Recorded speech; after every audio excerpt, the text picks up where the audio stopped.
Antes de arrancar, sabemos que lo hicimos la vez pasada, pero bueno, se sumó mucha gente a este conversatorio, entonces queríamos contarles brevemente que estas capacitaciones o este conversatorio lo ofrece IELADEINU de manera gratuita en el marco de un programa que se llama Promoción y Prevención. Y el ADEINU, para quienes no nos conocen, es una institución de la comunidad judía argentina creada con el fin de promover, proteger y restituir los derechos de niños, niñas y adolescentes. Y si tienen ahí su celular a mano, les pedimos que si todavía no nos sigan en Instagram, que lo hagan. En Instagram somos yeladeinu.web. Ahí se van a ir enterando de las acciones que llevamos adelante desde cada programa de Yeladeinu y también se van a ir enterando de estos conversatorios abiertos que ofrecemos a toda la comunidad. Y también ahí abajo en esa diapo tienen el YouTube de Yeladeinu, que es donde colgamos siempre los conversatorios. También el YouTube se los pasamos por el chat. Y no se preocupen también que todas las personas que están inscriptas, como les decíamos hace un ratito, van a recibir en el día de mañana el link de YouTube con el conversatorio del martes anterior y van a recibir también el conversatorio de este martes. Contarles brevemente que en Yeladeinu, digamos, tenemos como dos grandes patas. Una tiene que ver con el área de protección y otra es el área de promoción. Desde el área de protección tenemos un programa de integración comunitaria, una de fortalecimiento familiar, un centro de día y dos hogares de niños y niñas. Y todas estas áreas o todos estos programas intervienen en las áreas de salud, escolaridad, judaísmo, crianza saludable, integración comunitaria y otros dispositivos complementarios. El- en el área de promoción y prevención tenemos uno de los programas es el programa de promoción de derechos y prevención de maltrato infantil, que coordinamos junto a Celes Almirón. Ella es trabajadora social y yo soy Jani Onikman y soy psicopedagoga. Y el objetivo de este programa tiene que ver con propiciar espacios de reflexión e intercambio que permitan generar condiciones para que niños, niñas y jóvenes crezcan en contextos saludables, donde se promocionen sus derechos y se creen pautas de cuidado previniendo todo tipo de violencias.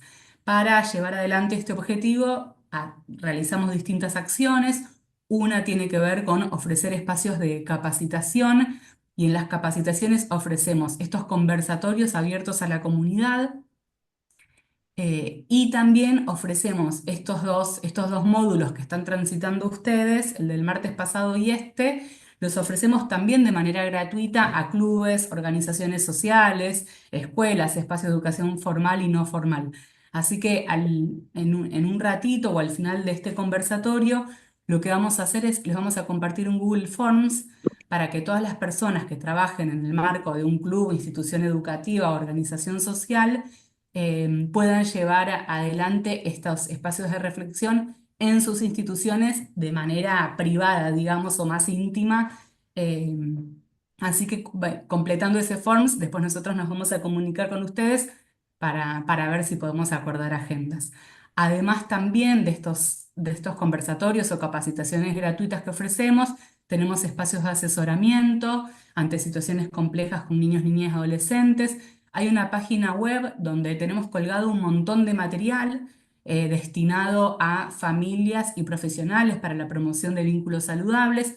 Ahí se les está, perdón, tienen ahí abajo también la página web del programa, se los pasamos hace un ratito también en el chat por si lo quieren copiar.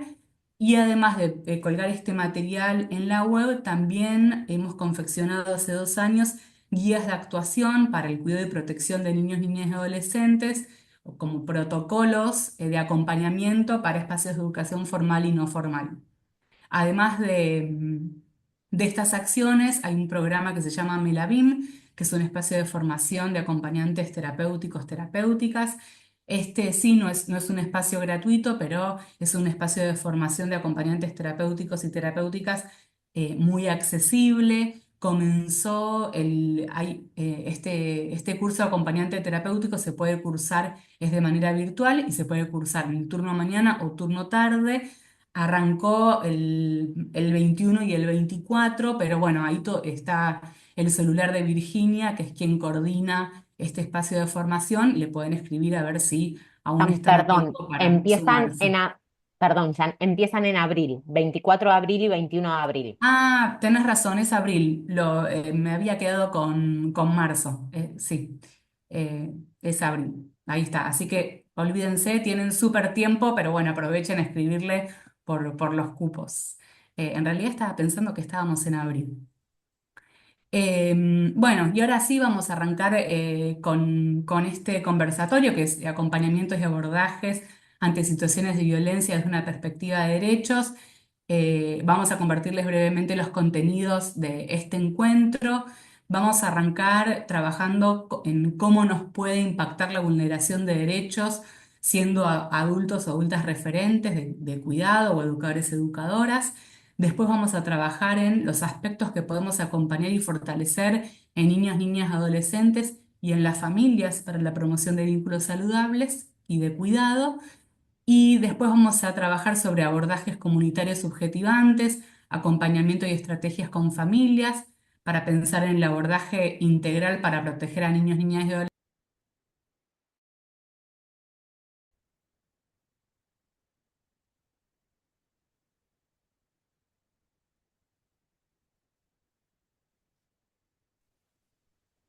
Disculpa, se No, muteó no te la puedo compañera. escuchar.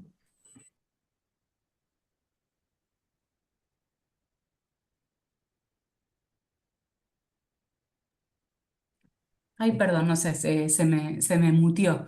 Entonces decirles, el martes que viene a las 18:30 tenemos dos invitadas especiales y el tema de conversación es recursos lúdicos, narrativos y literarios que acompañan la tramitación de experiencias con estas dos invitadas especiales. Así que, bueno, no se lo pierdan también el martes que viene al fin de este conversatorio.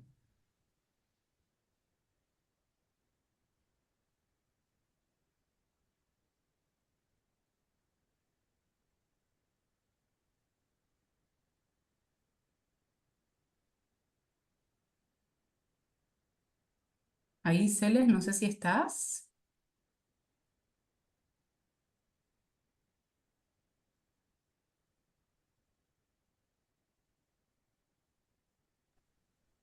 Perdón, tuve un problema en internet y se me cayó y ya estoy ahí nuevamente. Tranqui, cosas que pasan.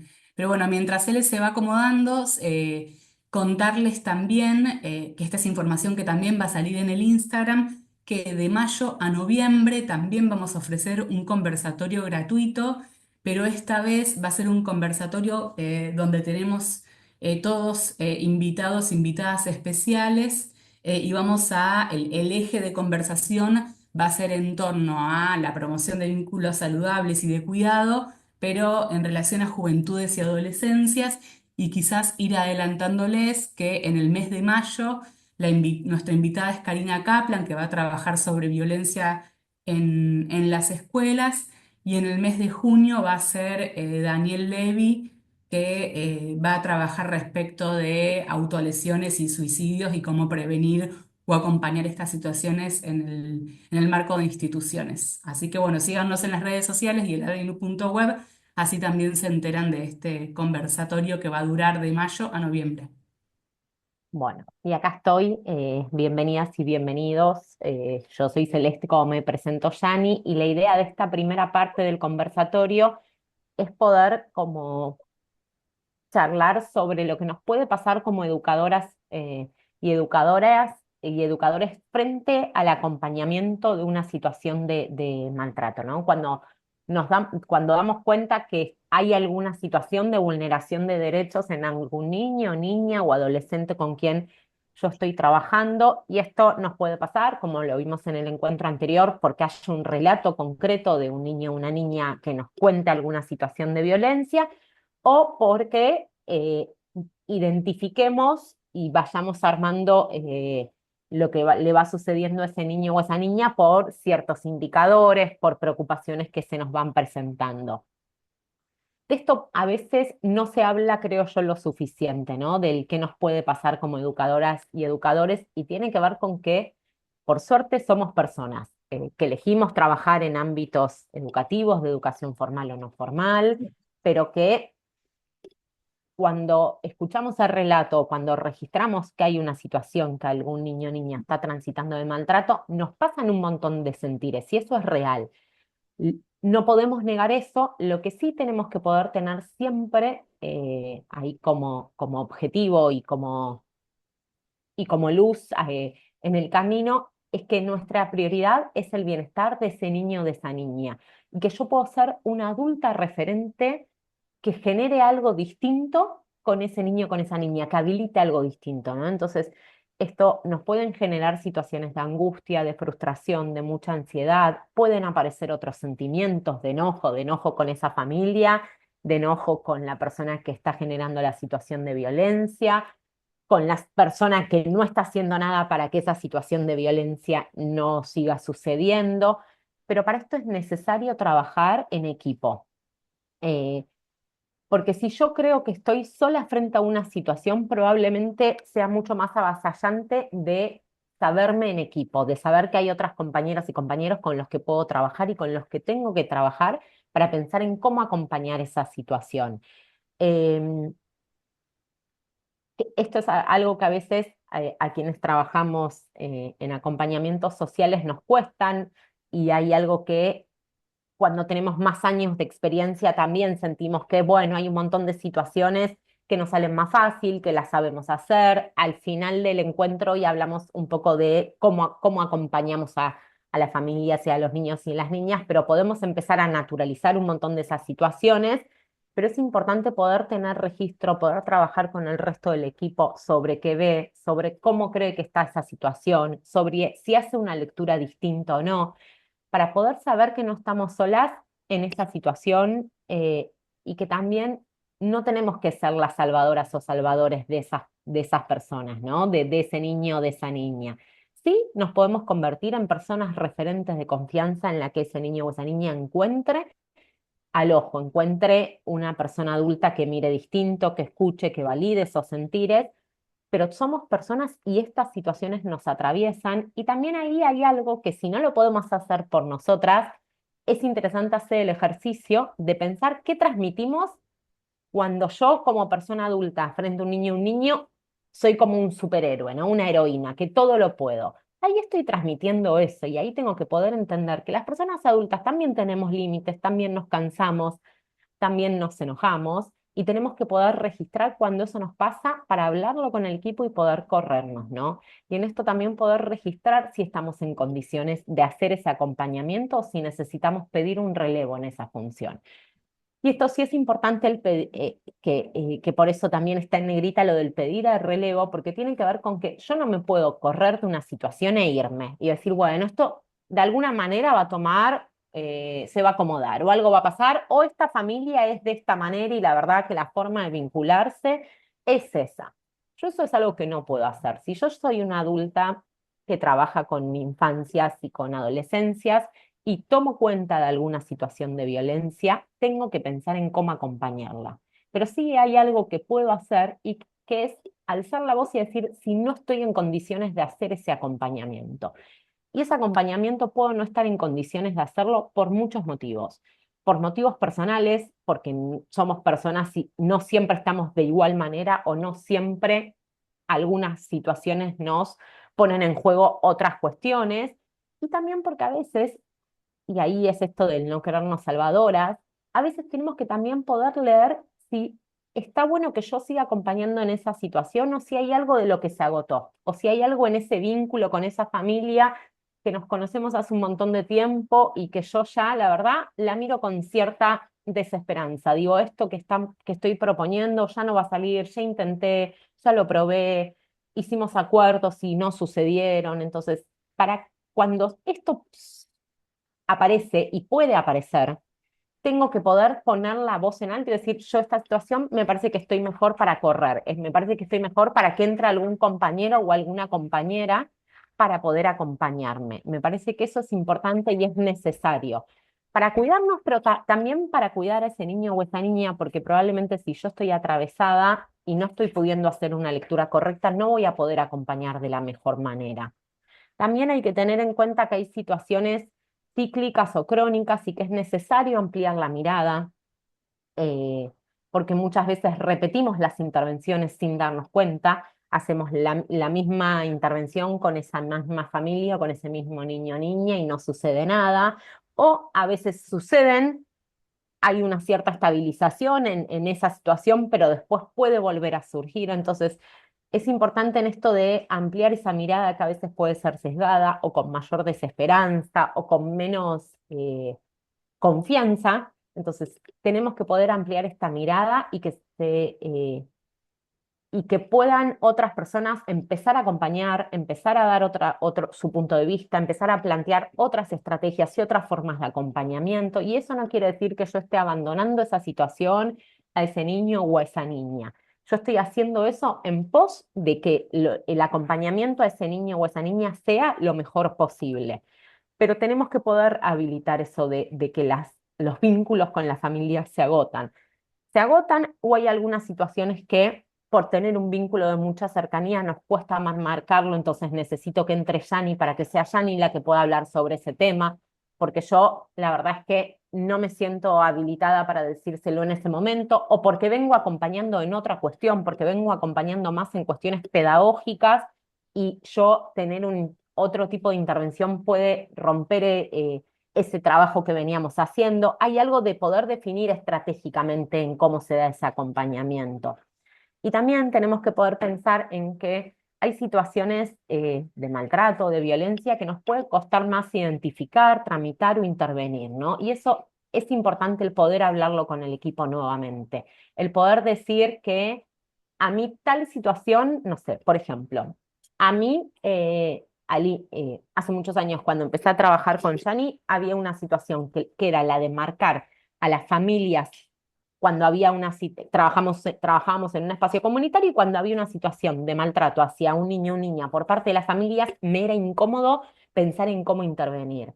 Y ahí pude ponerlo en palabras y pudimos pensar con Jan y con más personas de ese equipo en cómo, ¿no? En cómo acompañar a ese niño que registrábamos que cada vez que ingresaba al espacio o al comedor había una situación de violencia de esa mamá y el mundo adulto no intervenía porque era su mamá. Entonces, ese tipo de situaciones tengo que poder identificarlas para poder trabajarlas, para poder pensar cómo la puedo acompañar y para poder también decirle a Yani, pasó esto, vos no podés pensar en acompañarme a hablar o vos no podés hablar. Me parece que eso es importante y necesario. Y esto que les decía al inicio, que parece poco, pero que es un montón y que a veces cuando acompañamos situaciones de violencia sentimos que hacemos muy poco, sentimos que nuestra posibilidad de acompañamiento es muy cortita y nos queda como con cierto gusto a poco, ¿no? Decir, uy, frente a esa situación que está transitando este nene, yo no le puedo devolver más que una escucha o más que un abrazo si tiene ganas y una palabra de amor. Eso para ese niño o para esa niña, y lo vamos a ver más adelante, es sumamente importante. Saber que podemos ser personas adultas referentes y que podemos alojar a las infancias y adolescencias con una escucha ética, empática, respetuosa, eso es un gran alivio para esa niña o para ese niño, que encuentre, que haya otras personas adultas que le digan que eso que está pasando no está bien, no debería ser de esa manera, aunque sea su mamá o su papá quien estén generando esa situación de maltrato. Eso que yo puedo decirle a ese niño o esa niña probablemente genere un alivio, porque sienta y porque valide que eso que le está pasando y que a él no le gusta o incomoda, tiene razón de que le genere incomodidad y que no le guste. Entonces, el ser personas adultas de referente para los chicos y las chicas genera mucho alivio, y no solo en las cuestiones a veces de padecimiento, sino en general, el poder encontrar otras personas adultas con quienes charlar genera la posibilidad de construir otras formas, otras miradas, otros acompañamientos.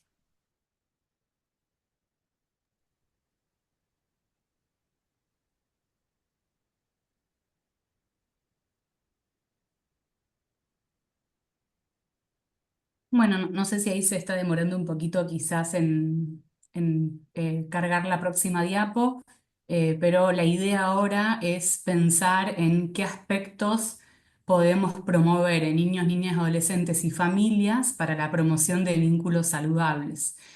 Algo que charlábamos un poco en el encuentro anterior tenía que ver con visibilizar y comprender o hacer consciente el impacto que tienen nuestras palabras, nuestros gestos, las actividades que proponemos, por ejemplo, en la construcción de la subjetividad de niños, niñas, adolescentes y también en las familias.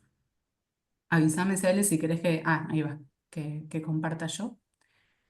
Em, entonces, digamos, antes de entrarle ahí bueno, qué efectivamente podemos fortalecer y acompañar, digamos, y tenemos que pensar que tenemos que poder acompañar y fortalecer a pesar, ¿no?, de todo esto que nos estaba compartiendo recién Celes. Entonces, sabemos que, digamos, que no es lo más fácil, pero como decía Celes, tenemos que poder abrir el juego si no estamos pudiendo, porque, bueno, parte de nuestro rol acompañando niñeces y adolescencias también tiene que ver en la promoción de vínculos saludables de niños y niñas y no solo trabajar en la detección, como veíamos un poco en el encuentro anterior, ¿no? En el encuentro anterior era, bueno, pensar en indicadores, cómo podemos, cómo debería ser una situación de escucha, si un niño y una niña nos relata una situación de abuso, de violencia. Bueno, la idea ahora es centrarnos un poco más en qué sí podemos promover en las instituciones en las que trabajamos. Entonces, lo primero, y como decíamos en el encuentro anterior,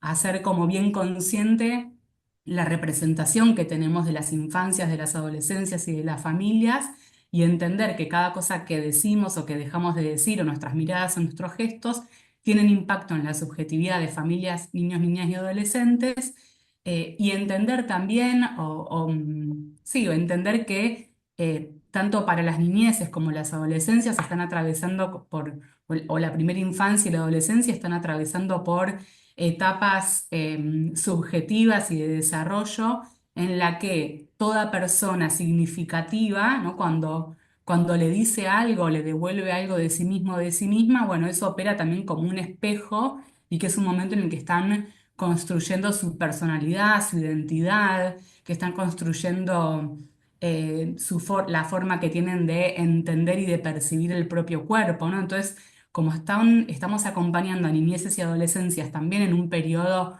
subjetivo eh, más delicado, digamos, tenemos que ser muy conscientes en todo el impacto que tienen nuestras palabras en ellos y ellas, ¿no? Y también, obviamente, en las familias. Vamos a empezar trabajando o hablando ahí brevemente más en pensar en qué podemos fortalecer desde nuestro rol como profesionales, educadores, educadoras, en niños, niñas y adolescentes. Y lo que pensamos un poco es, bueno, más que nada trabajar en algunas herramientas que podemos fortalecer o que podemos proveer en el marco de los espacios de trabajo. No sé, Cele, si quieres pasar a la próxima.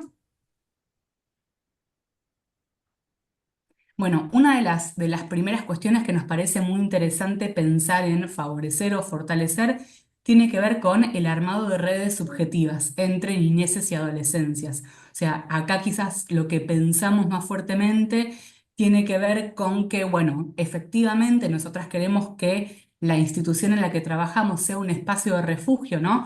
Que puedan encontrar adultas responsables de confianza en la institución, pero también queremos poder promover lazos colaborativos y solidarios entre niños, niñas y adolescentes, ¿no? Entonces, sí vamos a trabajar, decíamos en el encuentro anterior, ¿se acuerdan que la idea era poder reparar algunas cicatrices que tienen los chicos y las chicas, no seguir profundizándolas, ¿no? Poder dejar huella ahí donde había cicatriz, ¿no? Que tanto la institución educativa o el club sea un espacio de refugio, pero también que las personas adultas seamos ese refugio para los chicos y las chicas, ¿no? Y como vamos a promover este refugio desde las personas adultas, bueno, también la intención es que eso mismo puede ir pasando entre niños y niñas. Entonces, por eso nos parece súper clave esto de la construcción también de vínculos solidarios entre los chicos y las chicas.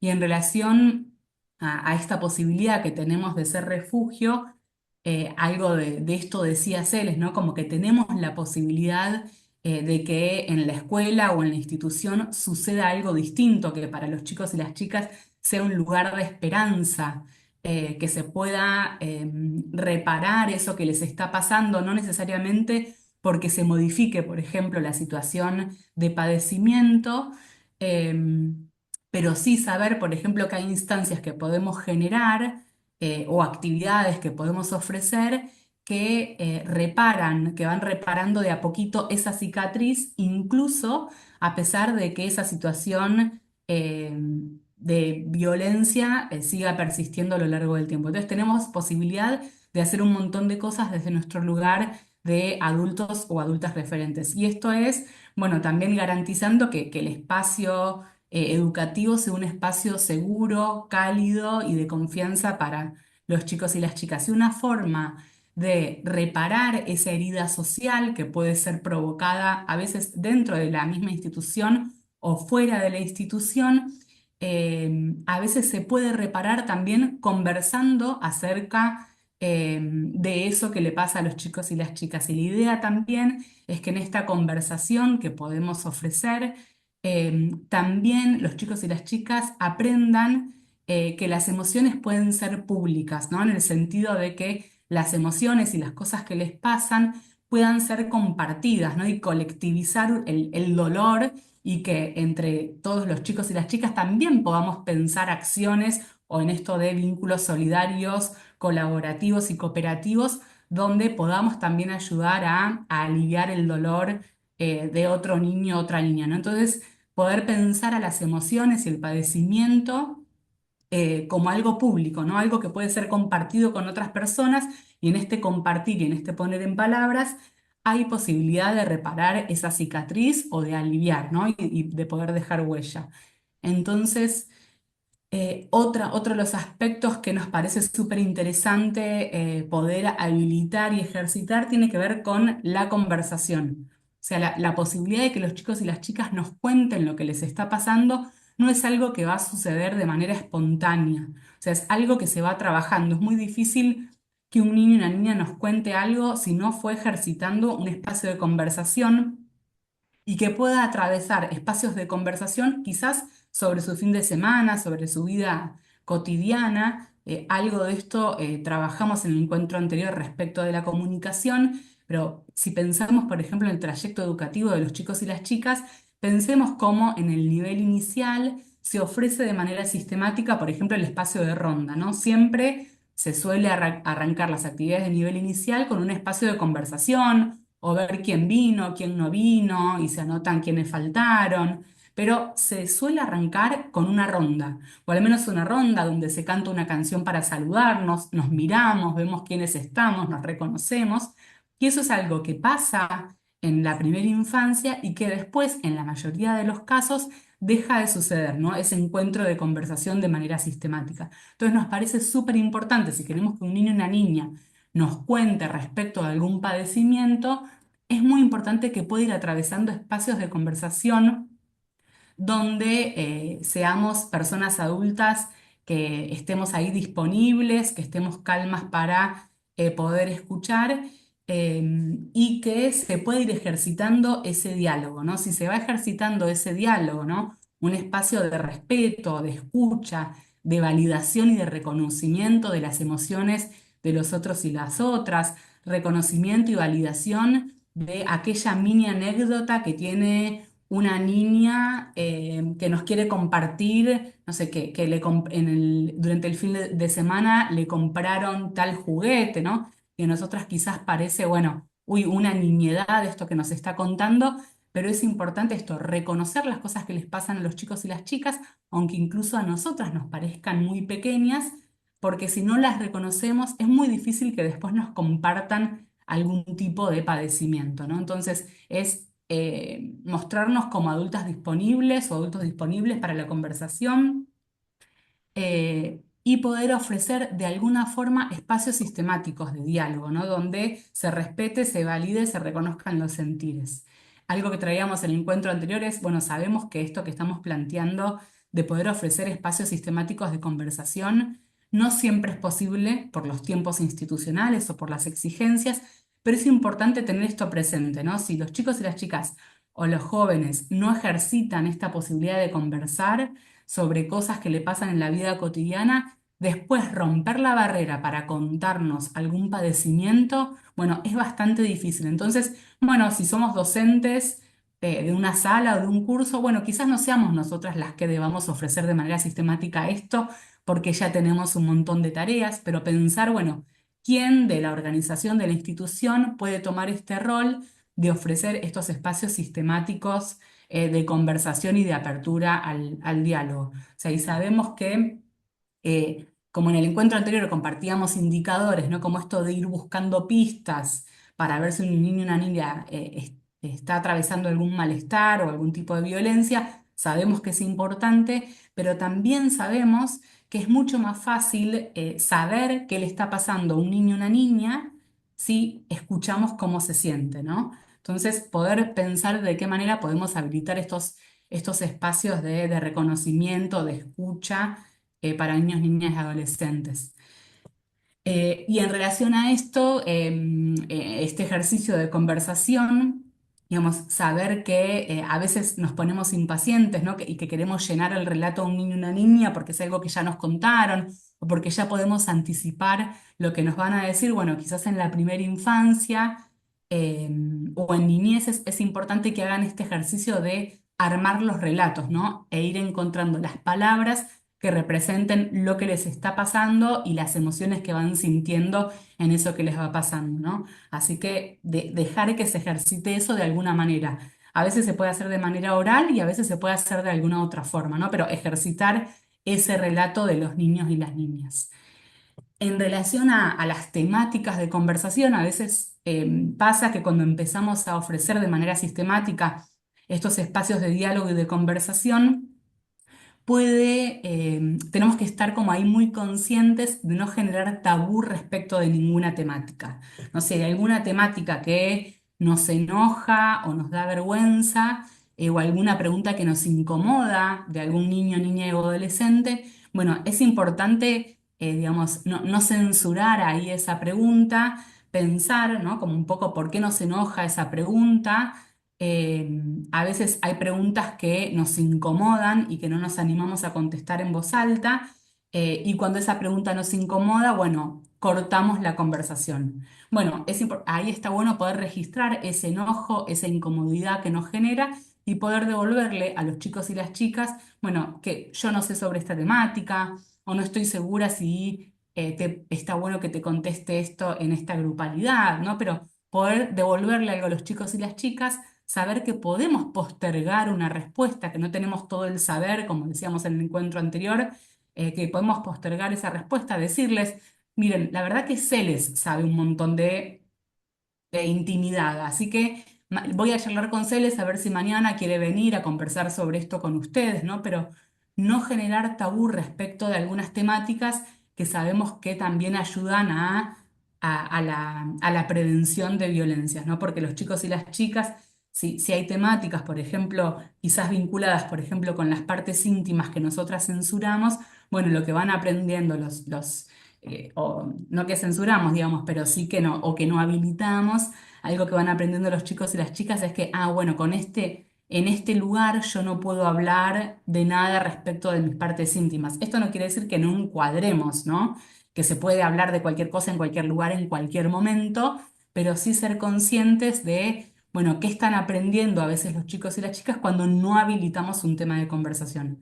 Quizás ese no sea el espacio, quizás no sea el momento, pero poder retomar esa conversación y decirles, bueno, ahora no puedo contestar esto o no es lugar, ¿no? Y postergar esa respuesta, pero siempre habilitar esa pregunta, ¿no? Y a veces cuando los chicos y las chicas hacen una pregunta que nos incomoda, está bueno tener en cuenta que podemos siempre indagar los saberes previos respecto de esa temática, porque también a veces los chicos y las chicas nos hacen alguna pregunta que saben que nos va a avergonzar o nos incomoda para probar un poco ahí ese vínculo de confianza que se fue construyendo. Hablando de vínculos de confianza, es importante que podamos ser personas de confianza para los chicos y las chicas, ¿no? Que puedan identificar, bueno, con qué personas de la institución yo puedo hablar si me pasa algo. Y también es importante que, que sus referentes de cuidado, que su familia, también sean adultos o adultas de confianza. Entonces, algo que quizás acá es importante que podamos desarmar es a veces cómo proponemos a su mamá o su papá como figuras que, a los que deberían temer. Por ejemplo, algo que a veces hacemos porque tenemos incorporado en función de nuestra propia crianza y educación, es decir, si no haces tal cosa, te voy a poner una nota en el cuaderno de comunicados, o voy a llamar a tu mamá y tu papá, o voy a citar a tu mamá y tu papá por tal cosa que hiciste, ¿no? Y tener en cuenta ahí también, bueno, sabiendo que muchas veces es necesario, y como trabajábamos en el encuentro anterior, como decía Celes, muchas veces citamos a una familia y le anticipamos a ese niño o esa niña que vamos a citar a su familia, pero lo que me refiero es no usar a sus referentes de cuidado como figuras a las cuales le deban temer, ¿no? Entonces, tener a veces cuidado con que en qué situaciones le decimos esto a los chicos y las chicas, ¿no? Como cuando opera más como una amenaza de voy a llamar a tu mamá y tu papá si no dejas de hacer tal cosa. Otra cuestión que nos parece importante en relación a las herramientas que podemos ofrecer a niños, niñas y adolescentes tiene que ver con poder ofrecer experiencias que traigan calma y alivio, ¿no? Que puedan identificar a la institución eh, como un espacio reparador, ¿no? Como este refugio que les decía en el inicio. Y algo que también nos parece importante es que la institución pueda ofrecer estrategias para la resolución y afrontamiento de conflictos, ¿no? Un poco algo que decíamos y que vamos a retomar hacia el final, que tiene que ver con la construcción de pensamiento crítico, ¿no? Entonces, que sepan que cuando hay un problema, por ejemplo, en el marco de la convivencia escolar, bueno, que sepan que este es un espacio para trabajar sobre esas diferencias, para generar acuerdos, y que no es un espacio únicamente, o que no es un espacio donde cuando sucede algo, por ejemplo, en el marco de la convivencia, hay un castigo, ¿no? Sino que la escuela o la institución pueda ser un espacio para visibilizar eso que está pasando, que no está bueno, que no es cuidado, y poder generar estrategias de resolución de ese conflicto. Esto es importante porque muchas veces en las situaciones de abuso y de violencia, digamos, los chicos y las chicas se sienten responsables o culpables de esa situación abusiva, ¿no? Entonces, cuando los chicos o las chicas, entre comillas, no se portan mal en el marco de la institución, está bueno, bueno, que sepan que, bueno, esto no puede suceder en el marco institucional, pero que vamos a pensar con ellos o ellas qué podemos hacer respecto de eso que pasó, ¿no?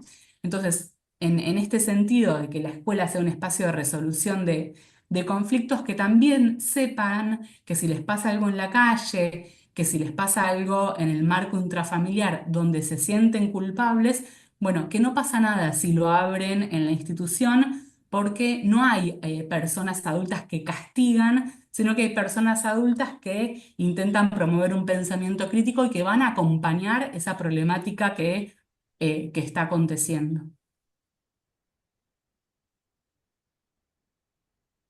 El consentimiento para niños. Este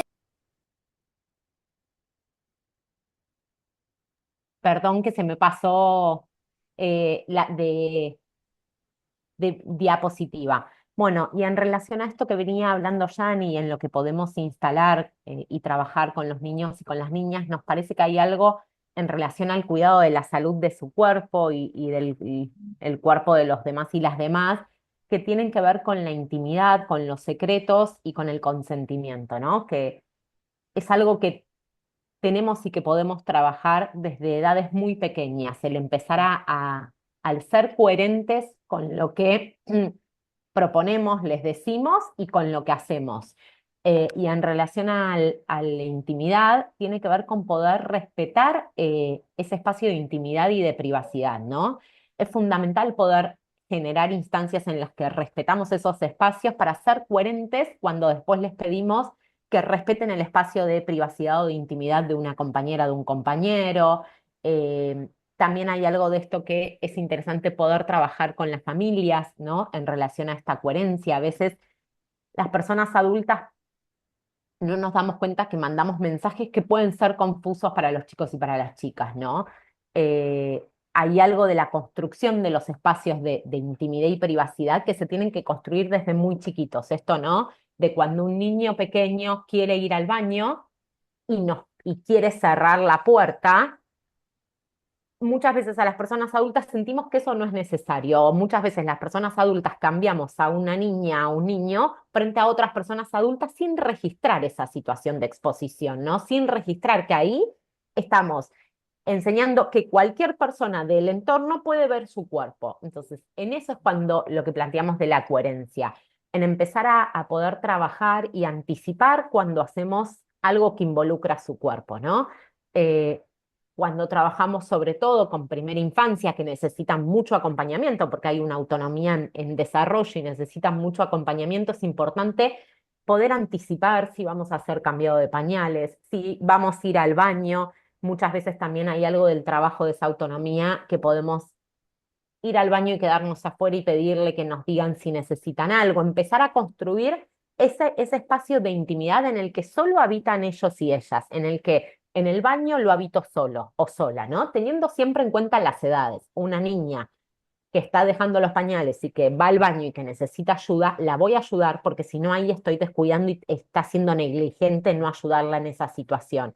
Pero después en un montón de situaciones más de la vida cotidiana, que las personas adultas a veces no tenemos esa coherencia. A veces también pasa eso con esto de la intimidad en relación a los espacios, a los vínculos, ¿no? Ay, te gusta tal nene, te gusta tal nena. Sexualizamos o le damos una carga que ese niño o esa niña probablemente no le esté dando ese vínculo. Damos esa carga desde nuestra mirada de personas adultas que hacemos otra lectura.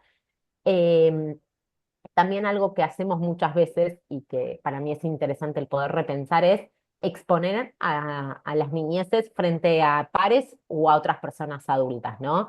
Y en esto voy a tomar un ejemplo que siempre da Yani y que es, si ustedes creen que yo hoy se me fue internet y dejé de compartir y eso fue desprolijo, probablemente nadie se desmute y diga Celeste, o ya ni diga, ¿cómo estuvo hoy Cele? Y usted diga, no, Celeste, la verdad que hoy estuvo desprolija porque cuando se le cayó internet dejó de compartir. Probablemente sea algo que no digan porque registran la incomodidad que a mí me haría sentir eso. Y esto es algo que muchas veces con las niñeces hacemos. Hablamos enfrente de los chicos y de las chicas como si no estuvieran, exponemos situaciones que les pasaron en el día sin registrar que eso les puede generar una incomodidad o una vergüenza. Entonces, ese ejercicio es interesante de poder hacerlo y empezar a repensar cuando no nos saltan, cuando nos sale más fácil el otro, ¿no? La exposición, el responder hoy está tremendo, o en la salida hoy estuvo tremendo, hoy se hizo pis y tiene la muda de pis de la ropa mojada en la mochila, un montón de cuestiones que exponen a ese niño o esa niña y que no las registramos y que hay que poder como construir y entender que son sujetos de derechos desde el momento del nacimiento, ¿no? No es que llegan a una edad que decimos, bueno, ahora sí se convirtieron en personas, entonces van a sentir vergüenza si yo expongo a tal o a cual. Esto es algo que tenemos que empezar a construir desde que son muy pequeños. Algo en relación también a los secretos, que nos parece que es necesario, es poder,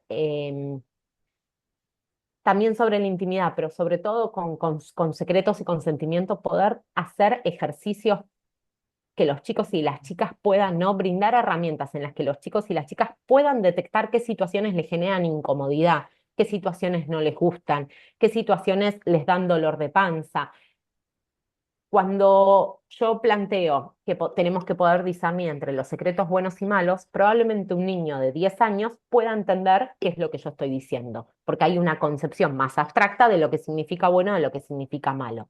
Si yo eso se lo planteo a una niña de 4 años, probablemente no entienda porque no está hecha esa construcción. Entonces, tengo que poder brindar herramientas que pongan a su cuerpo en experiencia, que lo pongan a jugar para poder empezar a registrar esto de que si me duele, que si no me duele, qué me gusta, qué no me gusta, qué me incomoda, qué me genera placer, esto me gusta, esto no me gusta, para poder empezar a identificar esas cuestiones y poder llevarlas a todos los ámbitos de su vida, poder saber que si esa niña está transitando alguna situación que le genere incomodidad, la pueda decir, porque registre que algo de eso no está bien. Si no, eso no viene dado, ¿no? Y también, como hablábamos en el encuentro anterior, las situaciones de abuso muchas veces, en su gran mayoría, vienen acompañadas de situaciones de amenazas, de culpabilización, en la que esa niña probablemente sienta que es su responsabilidad o que algo está haciendo mal para que eso le pase.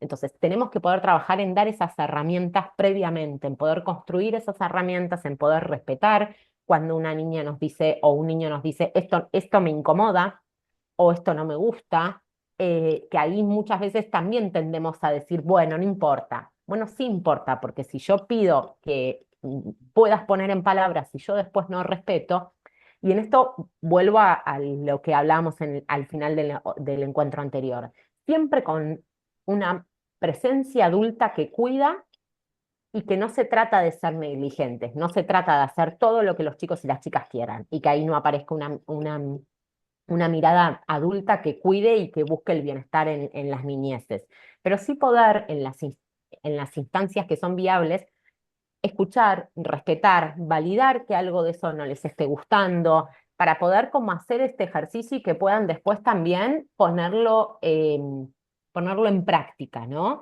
Y hay algo que también hay que ser cuidadosas, es cómo les decimos y qué les decimos a los niños y a las niñas, sobre todo en las familias, que esto es algo que pasa. Muchas veces transmitimos que si alguien les hace algo, me lo tienen que contar porque yo voy a matarlo, y yo lo digo de una manera abstracta, probablemente para ese niño o esa niña que escucha lo tome de manera literal y diga, si alguien me hace algo que no me gusta, no, Celeste va a ir a matarlo, entonces mejor no digo nada. Y volvemos a esto, a las posibilidades de comprensión que tienen en las distintas edades los niños y las niñas.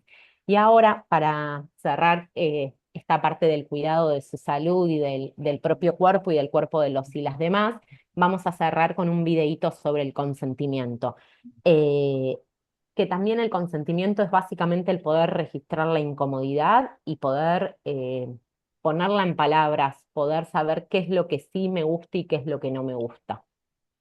El consentimiento para niños. Este eres tú.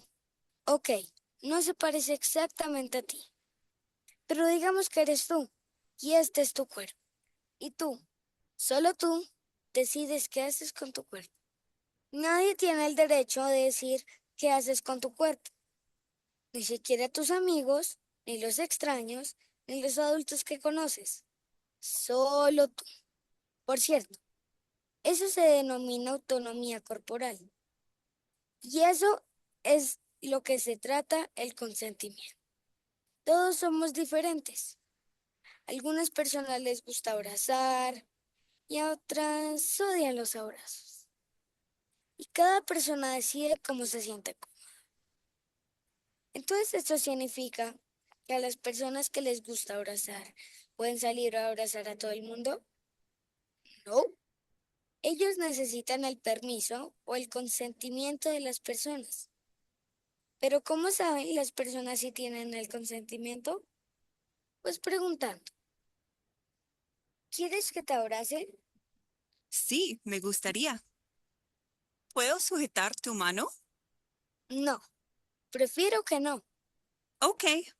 Si una persona no dice que sí, ¿Puedo abrazarte? mm, mm, mm, entonces no han dado su consentimiento. Realmente es bastante sencillo. Siempre pide el consentimiento y oye la respuesta. Por cierto, si una persona soborna a otra o la amenaza para que diga que sí, eso no es tener su consentimiento. Algunas veces los adultos tratarán de decirle a los niños qué deben hacer con su cuerpo, Ve y besa a la tía Margot para despedirte. pero es el niño quien debe decidir. No, gracias. Eso me hace sentir incómodo. Solo le diré adiós con la mano. Los niños, al ser niños, no pueden dar su consentimiento en algunas cosas, como en un contrato legal, no pueden votar y no pueden dar su consentimiento sobre temas sexuales. ¿Por qué? Porque son niños. Así que si los adultos dan el consentimiento a cosas que los niños no pueden, eso no está bien. Los adultos están equivocados y no es culpa de los niños. Y es en estos casos donde es importante que se lo cuentes a un adulto que confíes, como tu profesor. ¿Por qué? Porque es tu cuerpo y nadie tiene el derecho a decirte qué debes hacer con él. Practica el consentimiento. Este video está en la página web y también hay un video de consentimiento para trabajar con adolescentes. Este video nosotras lo hemos trabajado directamente con grupo de niños y de niñas para trabajar consentimiento y también con familias. Bueno, y ahora la idea es pasar a trabajar un poco respecto a las herramientas que podemos ofrecerle a las familias, a referentes de cuidado de niños, niñas y adolescentes con quienes trabajamos. Y nos gusta pensar a nosotras que como que el objetivo tenga que ver con que la familia pueda ser parte de la comunidad educativa, de la comunidad del club, por ejemplo. Una de las cuestiones ahí que nos parece también clave, al igual que hacemos con niños, niñas y adolescentes, tiene que ver con este armado de redes subjetivas, ¿no?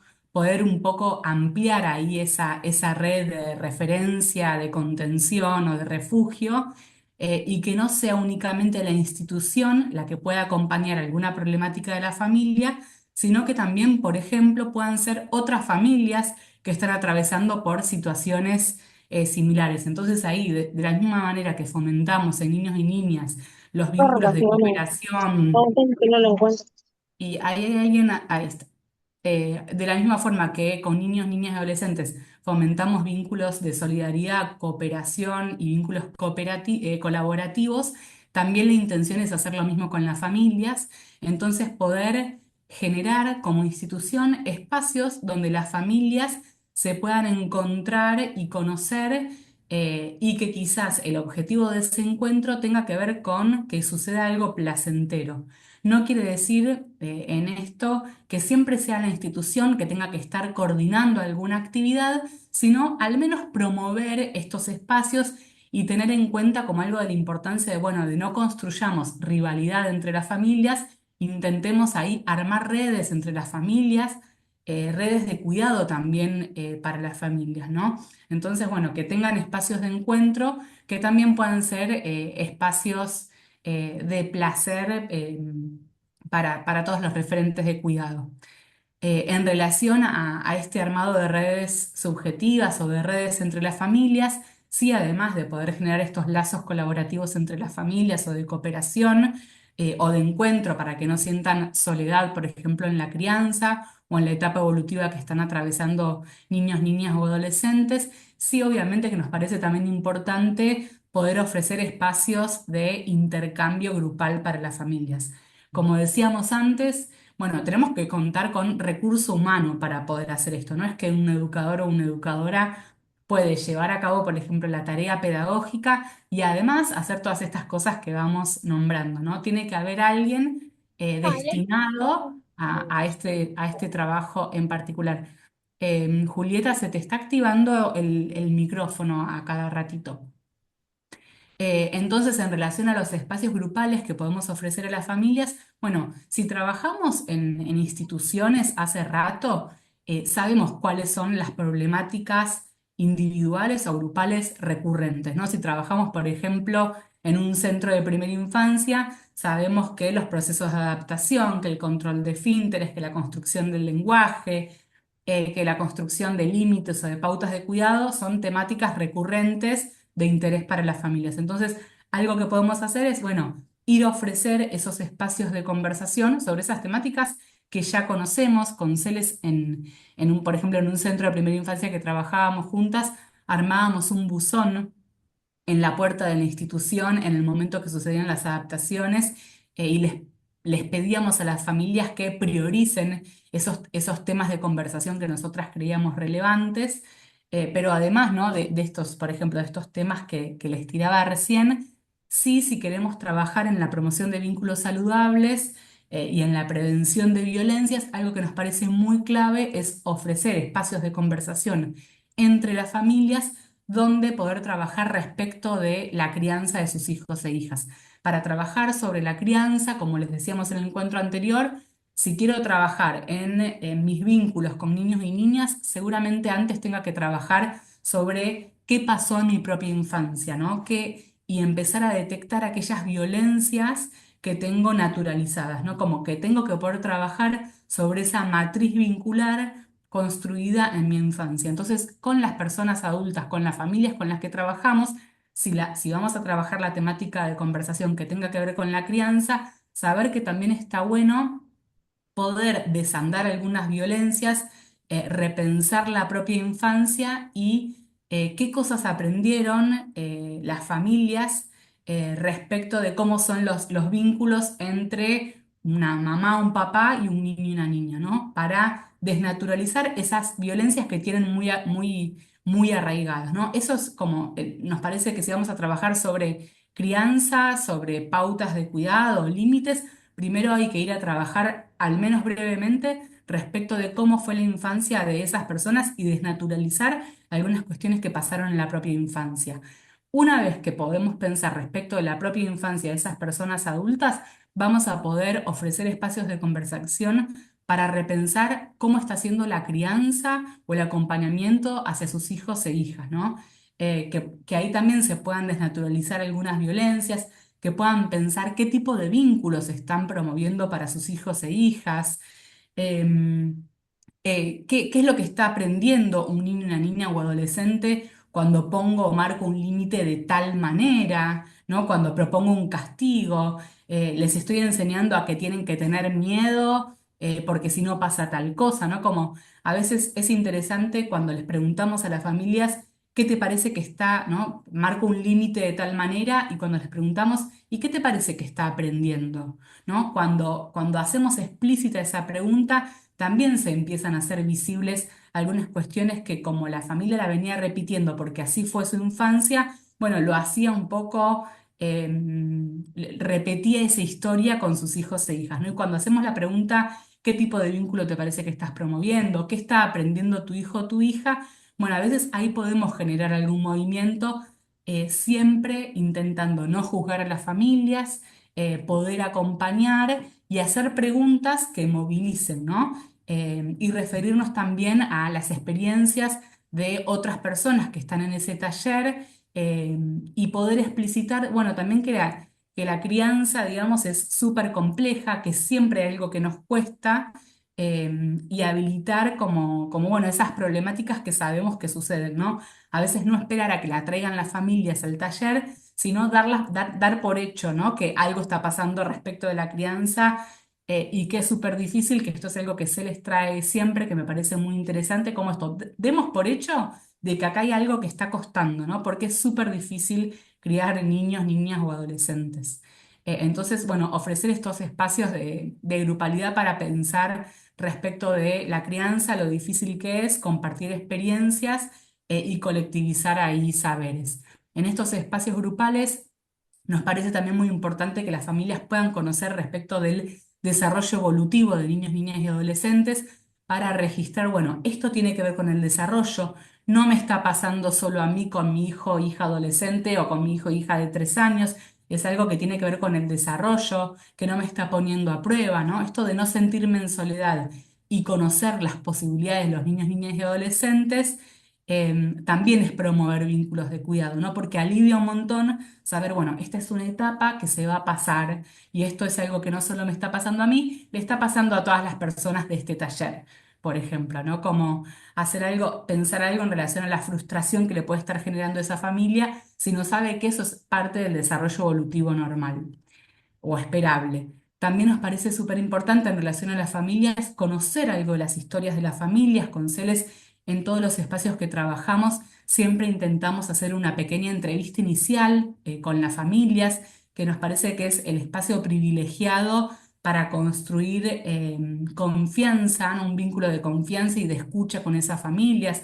En las entrevistas iniciales nos parece interesante pensar qué tipo de datos le preguntamos a esas familias. En una entrevista inicial es importante conocer la conformación familiar, las dinámicas familiares, las representaciones y creencias de esa familia, preguntar cuestiones respecto de la salud de ese niño, niña o adolescente. Y siempre cuando vamos haciendo preguntas, trabajar algo respecto del consentimiento informado, ¿no? Si yo voy a preguntarle si su hijo o su hija tiene todas las vacunas o cuándo fue el último control de niño sano que se hizo, bueno, contarles por qué les estamos preguntando eso. Por ejemplo, yo en uno de los espacios de trabajo digo, te pregunto esto, ¿cuándo fue el último control de niño sano? Porque quizás la trabajadora social de este espacio te puede acompañar a tal cosa, ¿no? Como fundamentar también nuestro trabajo para que entiendan el porqué de las preguntas, ¿no? Que no es un espacio para juzgar y controlar, sino que este espacio que estamos teniendo, este primer espacio privilegiado de, por ejemplo, entrevista inicial, que la idea es poder acompañar a la familia, ¿no? Y en estas entrevistas iniciales nos parece muy clave también relevar datos que nos permitan después acompañar si aparece alguna situación compleja. Por ejemplo, nombre de la pediatra, dónde se atiende, ¿no? Como indagar algo de las redes que tiene esa familia, si va a un apoyo escolar, si participa de un espacio de teatro, nombre, apellido, y teléfono de contacto de otros referentes de cuidado. También es súper clave con las familias construir vínculos de confianza para que las familias se puedan acercar a la institución si aparece alguna problemática, ¿no? Por lo general, convocamos a las familias cuando ya está instalado el problema y lo que tenemos que lograr hacer es que las familias se puedan acercar con alguna pregunta, ¿no? Y para esto es súper clave esto, que sea un espacio de confianza a la institución, por ejemplo, y pensar quizás en dos cuestiones chiquitas pero importantes, como desarmar el espacio de la dirección como un espacio de castigo o de saber absoluto, ¿no? Porque por lo general no citamos a una familia y la citamos a la dirección, y las familias y por lo general todas las personas tenemos una representación de lo que es la dirección en una institución educativa y por lo general es un espacio que da temor, ¿no? Entonces, tener en cuenta esta representación que puede tener la familia del espacio físico, pero también del lugar que ocupamos, ¿no? Saber que ocupamos un lugar de poder en la institución, y esto que decía al principio de que todo lo que hagamos impacta en la subjetividad de las familias, ¿no? Entonces también cuando preguntamos algo o hacemos referencia a alguna situación, saber pensarnos también en el lugar de las familias, de cómo nos sentiríamos estando en ese lugar. Otra cuestión importante, y quizás como en esta clave, es entendernos como agentes de acompañamiento, ¿no? Ofrecernos para pensar junto a las familias. A veces cuando convocamos a una familia, o sea, un poco nuestra intención es ampliar los canales de comunicación y no citar solo para lo negativo, ¿no? Pensar como formas creativas de cómo hacemos para que esta familia nos sienta cerquita, nos sienta que es un espacio cálido, sienta que es un espacio de acompañamiento y no solo de exigencia. Bueno, tenemos que poder compartir otras cosas con las familias que sean lindas, digamos. Y en esto, cuando sí nos toca convocar una familia, es pensar en ser agentes de acompañamiento, ¿no? Ofrecernos para pensar junto a esa familia, no transmitirle una situación problemática y exigirle a esa familia que tiene la responsabilidad de pensar en esa solución, ¿no? Por lo general, quienes trabajamos con niños, niñas, adolescentes, bueno, tenemos mucho recurso y ese recurso también, además de quizás haber estudiado o quizás tener una práctica profesional, también se debe a que hay un distanciamiento con ese niño o niña. Entonces, no exigirle a la familia que sea la única persona que tenga que resolver, sino ofrecernos ahí a pensar juntos, a ver qué hacen en casa en esa situación, qué hacemos desde la institución en esa situación, y no pensar a la familia como los únicos responsables en la educación de su hijo o su hija. Y ahí pasamos ya a acompañamientos comunitarios subjetivantes. Bueno, y en relación a esto que también venía charlando Jan, nos parece que es clave y necesario cuando pensamos en los acompañamientos que hacemos a las niñeces y sus familias, poder deconstruir la imagen de familia, ¿no? Que tenemos, que es una imagen culturalmente aún muy arraigada, en la que la familia tiene esa posibilidad, esa capacidad de cuidadora, ¿no? Que la tarea de crianza está dada, y la verdad es que sabemos que esto no es así, y como decía Yani hace un ratito, yo siempre doy por sentado que algo de la crianza está costando, porque la verdad es que la tarea de crianza es algo que se aprende, que no está dada por el rol que asumimos de mamá, de papá o de referente de cuidado, sino que se tiene que ir construyendo, pero no solo construyendo, se tiene que ir construyendo, pero a su vez tengo que ir desarmando muchas veces mi propia matriz de crianza, en la que había un montón de cuestiones que estaban validadas y que estaban bien, ¿no? Que muy dicho esto de como tan mal nos salimos, de bueno, si me criaron de tal manera o un golpe dado a tiempo, que son frases que siguen circulando hoy y que entonces las familias tienen muchas veces que desarmar esas matrices de crianza para pensar en otras, en la deconstrucción para construir, ¿no? Entonces, ahí sentimos que la función de las instituciones que acompañamos niñeces y adolescencias es clave para poder pensar en construir otros modelos, ¿no? Poder brindar otras herramientas a las familias y a los chicos y chicas para resolver los conflictos de otra manera. Y en esto creemos que es importante el poder saber que tenemos la posibilidad de transformar también esas tensiones con las familias en oportunidades, ¿no? En oportunidades de construir confianza y espacios de comunicación. Al pensar los acompañamientos hacia las familias y sus niños o niñas, hay algo que creemos que es fundamental y que tiene que ver con la singularidad de cada chico, cada chica y su familia, ¿no? Y por eso sabemos que esta construcción es artesanal, que cada intervención es y construye de manera artesanal. Es verdad que cuando uno va trabajando va teniendo distintas estrategias, o podemos pedir ideas prestadas, o podemos recordar alguna intervención de alguna compañera o mismo nuestra que estuvo buena y que creemos que fue acertada, pero la realidad es que cada intervención necesita creatividad, escucha y paciencia, ¿no? Acá hay algo que voy a aclarar. Hablamos de este tipo de intervenciones que son las que acompañamos en su gran mayoría, si recordamos los números de la semana pasada, ¿no? 7 de cada 10 niños y niñas transitan situaciones de violencia en su crianza.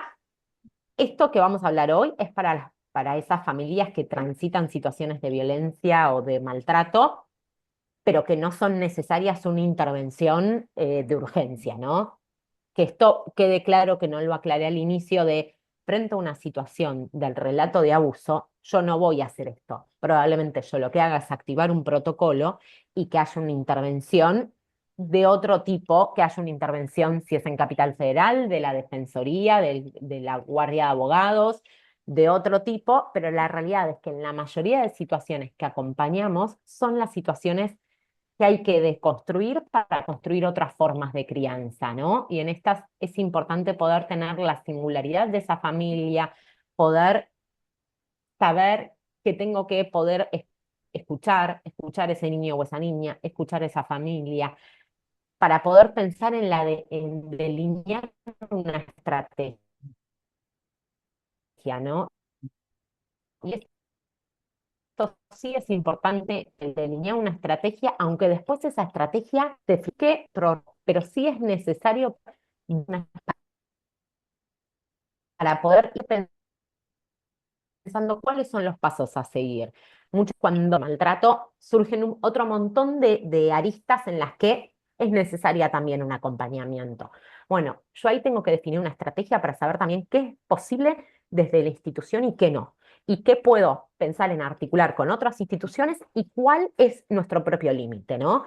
Porque a veces me encuentro con una familia que está con inconvenientes en algún trámite, que tiene el documento vencido, que no consigue un turno médico. Y ahí se abren un montón de variables, entonces yo ahí sí tengo que saber que mi intervención es finita, que yo tengo que poder hacer un recorte y para poder hacer ese recorte también, bueno, vamos a acordar y pautar esto. Estos son los pasos a seguir. En relación a esto, creemos que es necesario poder y debemos trabajar siempre en equipo, un poco por lo que hablaba al inicio de este encuentro, para poder también armar red y acompañarnos, pero también para poder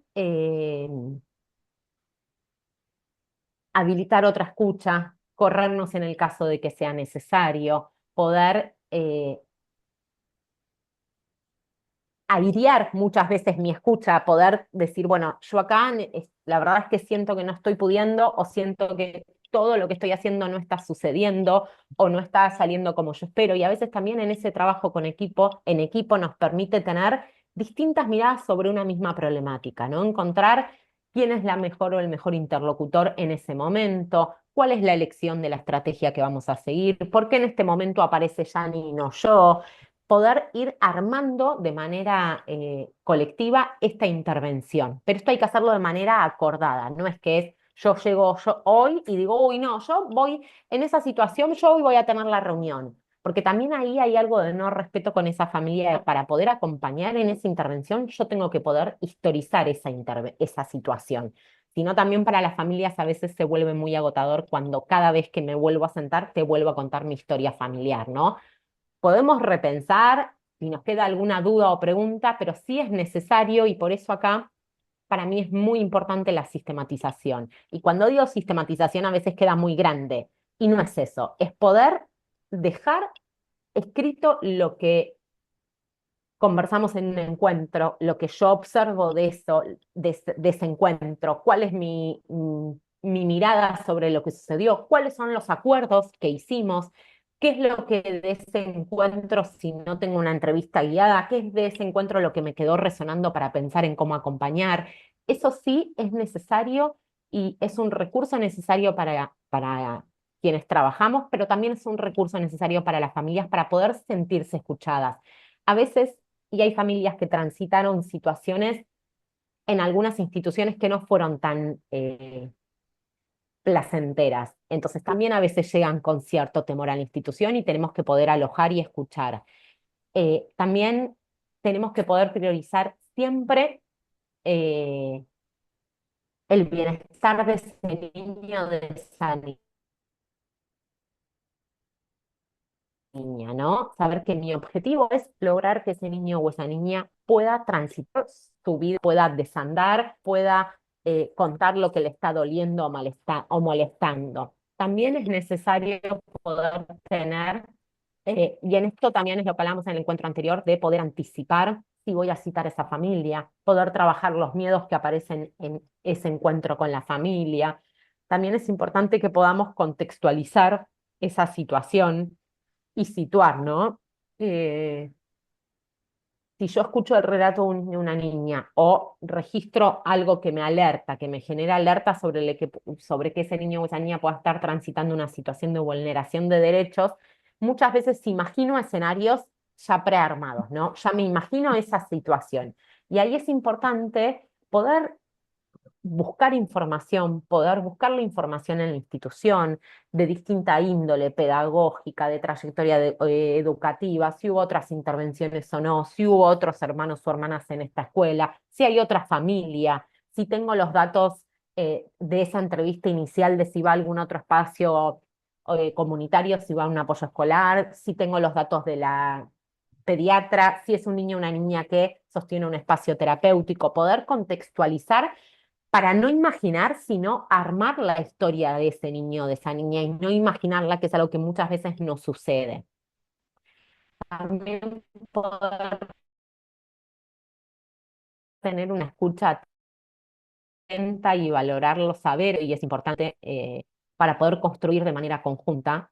Si no, es muy complejo pensar que yo bajo línea y esa familia va a ser, más allá de que por nuestra perspectiva de trabajo y de derechos creemos que no es así, pero también sabemos que esa forma de trabajo no funciona. Sabemos que el bajar línea y que una familia no entienda bien por qué, pero haga las cosas de una manera, sabemos que eso no es conducente y que no se sostiene en el tiempo. Y en esto no quiero decir que a veces y hay intervenciones en las que una pueda hacer una bajada de línea más fuerte porque cree que es necesario en ese momento, pero pensarlo estratégicamente, si no es necesario poder construir de manera colectiva, poder escuchar también qué es lo que le está pasando a esa familia, qué es lo que le está costando a esa familia, cuáles son las estrategias que está utilizando, ver si podemos ayudar a organizar algo de esa rutina, a dar otras herramientas que a veces podemos tener, y no solo por tener formación, sino también porque miramos esa situación de afuera, y a veces el mirar esa situación de afuera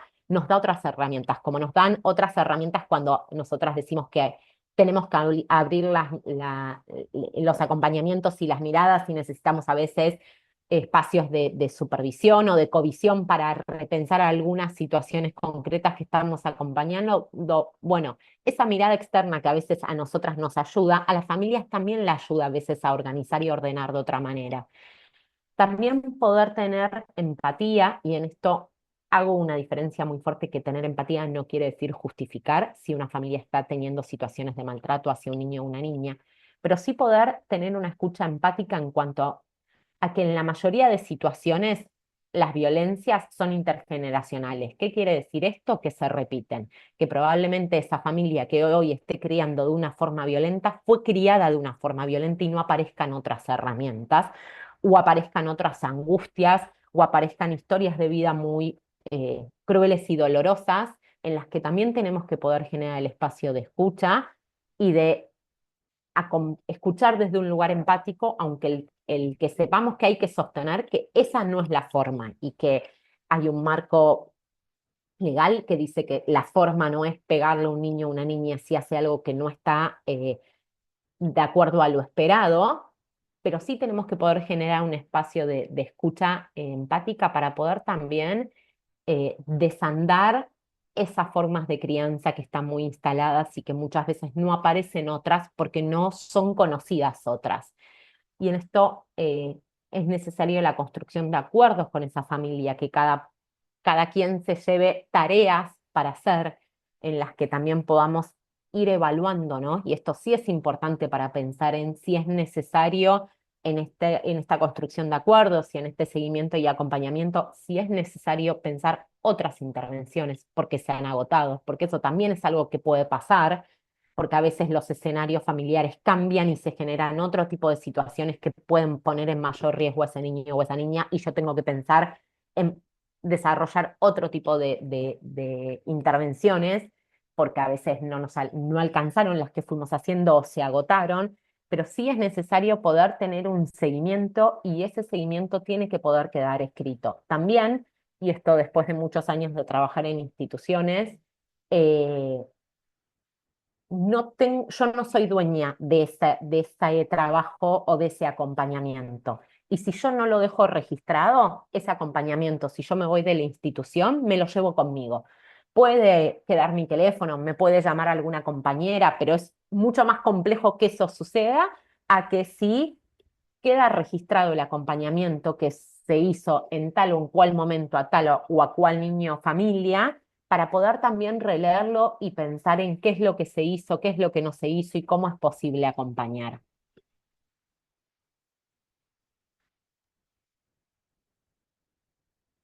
Bueno, y para cerrar y dar ahí un espacio al intercambio, sí contarles a qué nos referimos nosotras cuando en este conversatorio o en el anterior les contamos o les decimos intervenciones subjetivantes.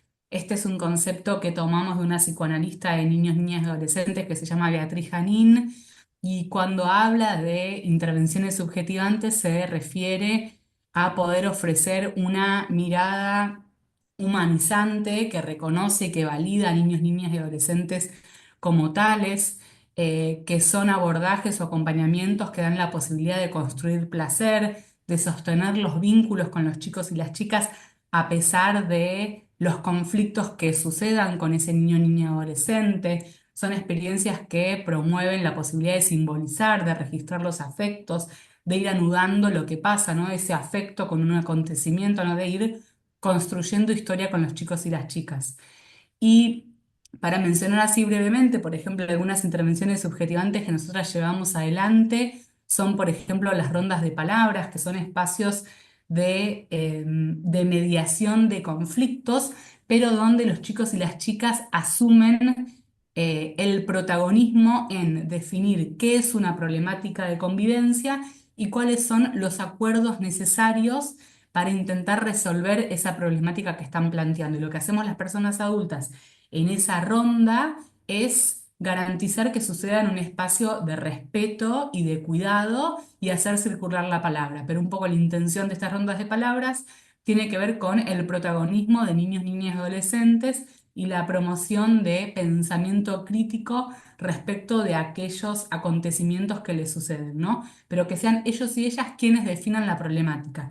Es algo que nosotras ofrecíamos de manera sostenida puede ser una vez por mes o cada 15 días, em, pero ¿qué es esto, no? Que son los chicos y las chicas quienes definen los problemas y que a veces tenemos que esperar como personas adultas a que de a poco aparezca esa problemática que nosotras identificamos. A veces aparecen cosas, hay cosas muy obvias que no podemos creer que no aparezcan en esa ronda, pero si damos tiempo, ¿no? Igual que los espacios de conversación que traía hace un ratito, van a ir apareciendo esas problemáticas que también nosotras registramos como importantes. Pero lo clave en estas rondas de palabras tienen que ver con el protagonismo de niños, niñas y adolescentes, y esto es algo que ahondamos más en la metodología de trabajo cuando hacemos capacitaciones o espacios de reflexión en el marco de instituciones cerradas.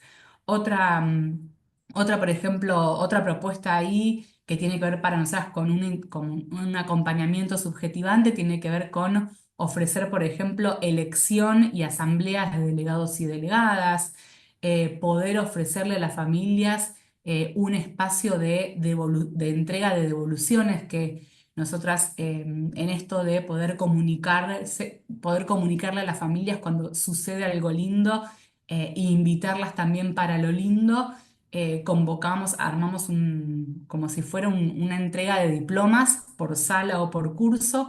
Lo solemos hacer 2 veces al año y lo hacemos coincidir con la entrega de los boletines escolares.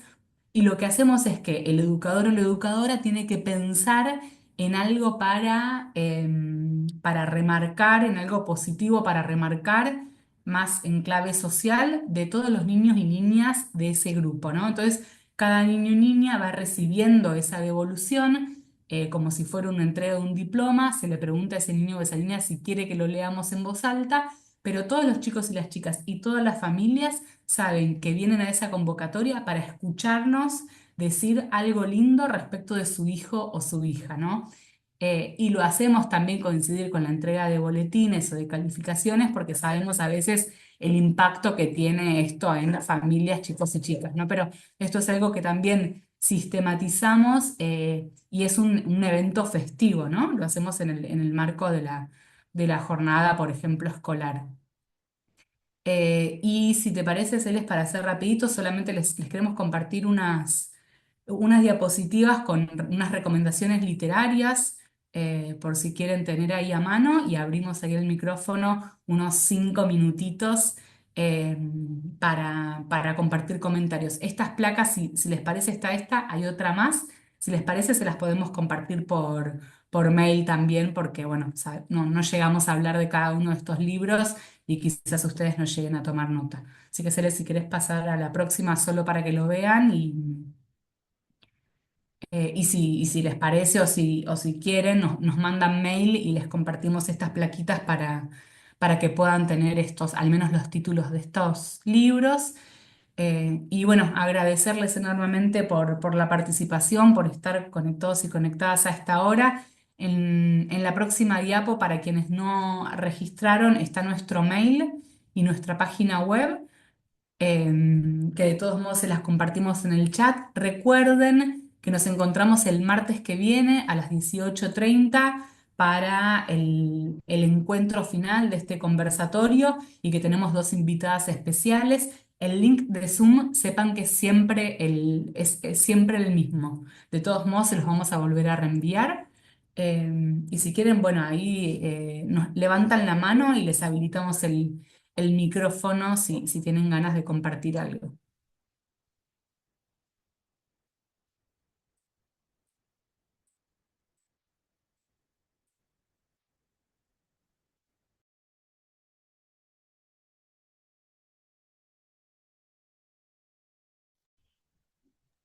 Y también Ahí, Carola, recuerdo que te reactivamos el audio. Y Ahí una está. cosita más, recuerden que en el chat les pusimos 2 veces el Forms por si quieren llevar la capacitación a sus espacios de trabajo. Completen ese Forms para que nos podamos comunicar. Te escuchamos, Carola.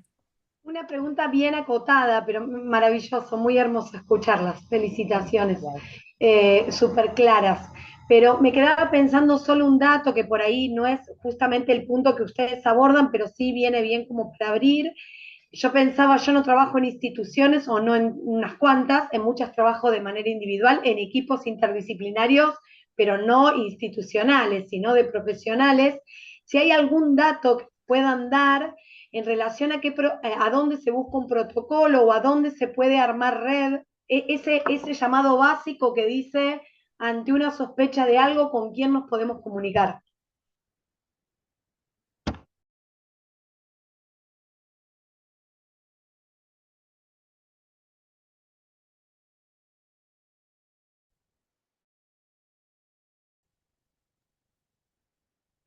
Perdón, Carola, no me podía desmutear. Nosotras, por ejemplo, te podemos compartir los protocolos que tenemos armados desde IELADEINU, que es para espacios de educación formal y no formal. Em, y Lo pensaba más que nada trabajando en salud, digo, por supuesto que uno piensa, ¿no? En una red de salud, pero por ahí hay algún dato que esté sistematizado como para poder decir, el primer contacto se hace, no sé, yo trabajo en Capital, al CESAC más cercano o al, ¿no? Como algún dato de esos que nos sirva como orientador. bien, sí, nosotras en los protocolos que te dice Yani que armamos, que es más una guía de acompañamientos, no solo protocolo, porque hay algo muy también desde la promoción y prevención, no solo una vez que suceden, hay varios datos y también está como esto del cuál es urgente, cuál es no, el discernir eso, y después también se me ocurren que hay otras organizaciones como Fórum de Infancias que sí van armando y tejiendo redes más de acompañamiento. Esto, como decir, bueno, sí, sucede, cuando sucede, ¿qué hago un poco, ¿no? De por dónde voy o cómo puedo seguir acompañando. Muchísimas gracias. No, a ustedes por participar.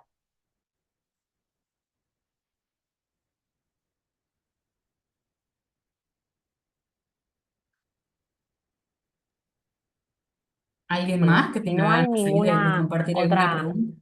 Sí, hay Martina, ahí levantó la mano, Jan.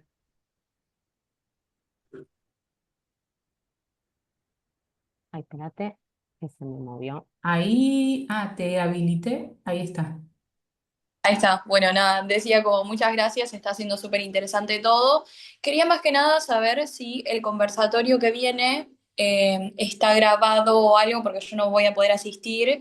Y nada, es justo súper interesante la dinámica que van a hacer y no me lo quería perder. Sí, Martina, queda como este grabado y al día siguiente enviamos el link y queda subido en YouTube. Pero sí, no te preocupes que queda. Dale, Eh, muchas Así lo podés ver. No, por favor.